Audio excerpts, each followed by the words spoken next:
Gaming ලෝකයේ හොර කියන මාතෘකාවට නව අර්ථයක් ලබා දුන් අදරල් ලෝකයේ පුරා ලක්ෂ ගානක් රසකයන් සිටින ක්‍රීඩාමාලාවක් තමයි රෙසිඩන්ට් එවිල් කියන්නේ.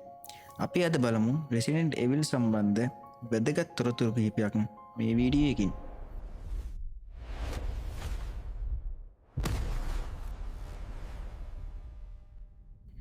මෙම ක්‍රීඩා මාලාව නිර්මාණය කරලා තියෙන්නේ ජපානයේ ප්‍රසිද්ධ ගේමින් කැම්පැනියක් වන කැප්කොම් නැමැති ගේමින් කැම්පැනිය විසින්ය. මේ 1996 වසරේ නිකුත් වූ පළමු කොටසත් සමග ජීවත්ව සිටමින් බේරීමේ බීතිකා කියන අලුත් අත්දැකීම හඳුන්වා දුන්නා. මේ කතාව ආරම්භ වෙන්නේ රැකූන් සිටි කියන නගරයකින්. මෙම නගරයේ රහසිගතව ක්‍රියාත්මක වෙන සමාගමක් තමයි අම්බ්‍රෙල්ලා කෝපරේෂන් කියන්නේ. පිළිවෙලින් ඔවුන් අවසර නිපදවනවා කියලා පෙන්වා, නමුත් ඇත්තරම ඔවුන් කරන්නේ භයානක ජීව විද්‍යාත්මක අවධ නිර්මාණය කිරීමක්. ඔවුන්ගේ ප්‍රධාන නිර්මාණය තමයි ටී-වයිරස් කියන එක. මේ වෛරසයට ගොදුරුවුණු මිනිසුන් සොම්බීස්ලා බවට පරිවර්තනය වෙනවා. මේ කතාවේ මේන් හීරෝස්ලා දෙන්නෙක් ඉන්නවා. ඒ තමයි ක්‍රිස් රෙඩ්ෆීල්ඩ් සහ ජිල් වැලන්ටයින් කියන්නේ. ඔවුන් ස්ටාර් කියන ස්පෙෂල් පොලිස් යුනිට් එකේ මෙම්බර්ස්ලා වෙනවා. ආක්ලේ කඳු ප්‍රදේශයේ සිදුවන අමුතු මිනිමරුම් පරීක්ෂා කරන්න ගිය විට ඔවුන්ට හමුවන්නේ මෘතජීවීන්ගෙන් පිරුණු මන්දිරයක්. ස්පෙන්සර් මන්දිරයේ සිද්ධිය. මෙම මන්දිරය ඇත්තටම අම්බ්‍රෙල්ලා සමාගමේ රහස් පරීක්ෂණාගාරයක්. මෙහිදී සිදුකර පරීක්ෂණ අසාර්ථක වීමෙන් වෛරසය පිටවී යනවා. මෙහිදී විශාලම වටපිටාවක් ඇති වෙන්නේ ඇල්බර්ට් වෙස්කර් විසින් ඔහු රහසිගතව අම්බ්‍රෙල්ලා සමාගමට සේවය කිරීමයි. රැකූන් නගරයේ විනාශයෙන් පසුව කතාවේ වෛරසය මුළු නගරයටම පැතිරෙනවා. මෙහිදී නව චරිත දෙන්නෙක් හඳුන්වා දෙනවා. එයින් එක්කෙනෙක් තමයි ලියෝන් ස්කැන්ඩි.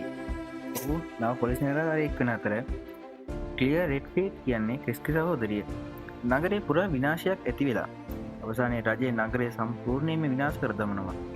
අම්බ්‍රෙල්ලා සමාගමේ අවසානය මෙම සිද්ධියෙන් පසු අම්බ්‍රෙල්ලා සමාගම බිඳ වැටෙනවා. නමුත් ප්‍රශ්න ඉවර වෙන්නේ නැහැ. මෙම ජීව ආයුධ තාක්ෂණය ලෝකේ පුරා පැතිරී නව භීෂණ ක්‍රියාකාරකම් වලට භාවිතා වෙනවා. ලෝක ව්‍යාප්ත භීෂණ කතාව පසු ලෝකේ පුරා පැතිරෙනවා. ලියෝන් කියන පොලිස් නිලධාරියා ජනාධිපතිගේ දියණිය බේරා ගැනීමට යන අතර ට්‍රෙස් ලෝකයේ භීෂණයට එරෙහිව සටන් කරනවා. නව ආරම්භයකින් පසුව කතාවට නව දිශාවක් ලැබෙනවා. මේ ප්‍රධාන චරිතය තමයි ඊතන් වින්ටර්ස්. ඔහුගේ බිරිඳ සොයමින් යන අතර භයානක පවුලකට මුහුණ දෙනවා. මෙම කොටස බීතික අත්දැකීමක් ඉතා උසස් ලෙස දිරිපත් කරන අතර රෙසිඩන්ට් එවිල් විලේජ් කියන එක ඊතන්ගේ ස්ටෝරි එක කන්ටිනියු කරන්න පටන් ගන්නවා. මේ ෆේමස් විලන් තමයි ලෙඩී කියන්නේ. මේ රෙසිඩන්ට් එවිල් විලේජ් කියන ගේම් එක හොරෝ ගේම්ස් වලට සමාන සම්බන්ධකමක් දක්වන අතර මෙහිදී වෙයර්වුල්ස් වැම්පර්ස්ලා වගේ සතුරන් මුණ ගැහෙන නිසා හොරර් ස්ටයිල් එක හොඳින් ගේම් එකේ පිළිඹු වෙන බව අපිට දැක ගන්න පුළුවන්. රෙසිඩන්ට් එවිල් ගේම්ස් වල තියෙන මේන්ම ෆීචර්ස් මොනවාද? අඩු වෙපන් ගානක් තිබීම, ගැටලු විසඳීම, ගවේෂණය, බීතිකා වාතාවරණය සහ බලවත් සතුරන් සිටීමෙන් මේ ගේම් එකට විශේෂ ආරම්භයක් ලබා දෙන අතර මේ ගේම් එක කැපී පෙනෙන වීඩියෝ ගේම් එකක්ද වෙනවා. ඇයි මේ ගේම් සීරීස් එක අපිට විශේෂ වන්නේ මෙච්චර?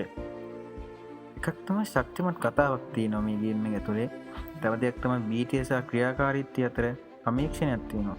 මතකයේ රැඳෙන චරිත වගේක් ඉන්නවා මේ ගේම් එකේ.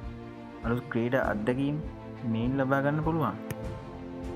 කොහොම නමුත් මෙම ක්‍රීඩා මාලාව පදනම් කරගෙන චිත්‍රපට මාලාවද නිර්මාණය කරලා තියෙනවා. මෙහිදී ප්‍රධාන රංගන ශිල්පියා තමයි මිලා ජොවෝවිච් කියන්නේ.